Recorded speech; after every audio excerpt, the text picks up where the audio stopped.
Is trade diversification worth it?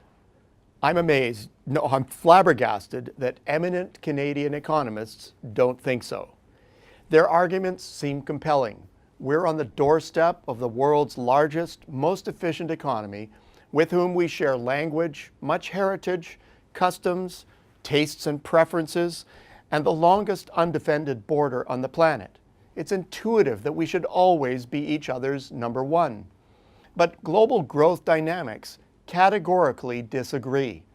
Could it really be that over time, Canada's trade map is in for a seismic shift? Recent trends are disappointing. Take China, Canada's second largest merchandise trading partner. Despite China's superior economic growth, our shipments there since 2012 have only just matched growth to the US market. To some, that's a permanent state. Case closed. Data suggest otherwise. First, the 2014 to 16 global commodity price plunge weighed on receipts for raw goods. Second, China's inventory overhang in steel and other industries has temporarily lowered demand for industrial inputs from Canada. Third, China has been trying to wean itself off public stimulus, causing volatility in demand. And finally, the US economy has been in recovery mode, boosting its need for our goods and services. Clearly, temporary factors are shifting the numbers about. The recent phase is not a benchmark period. Trend growth stretching back to 2000 is perhaps a better gauge. Here, there is an 11% wedge every year between export growth to the US and to China.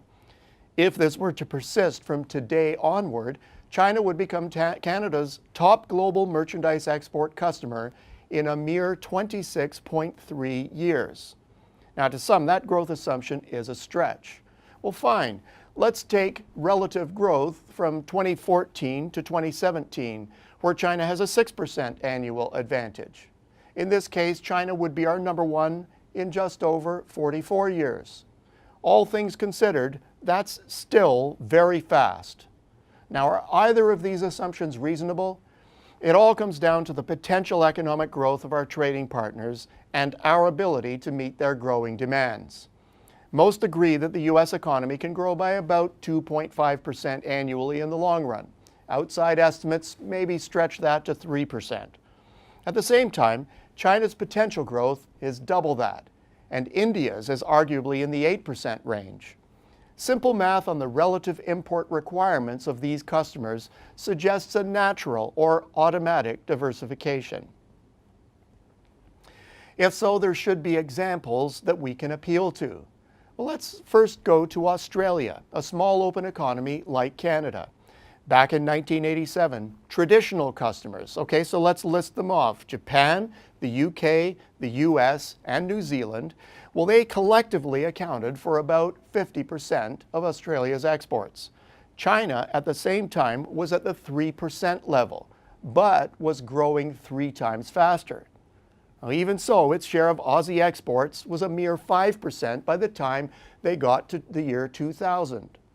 But the growth wedge persisted, and compounding did its magic.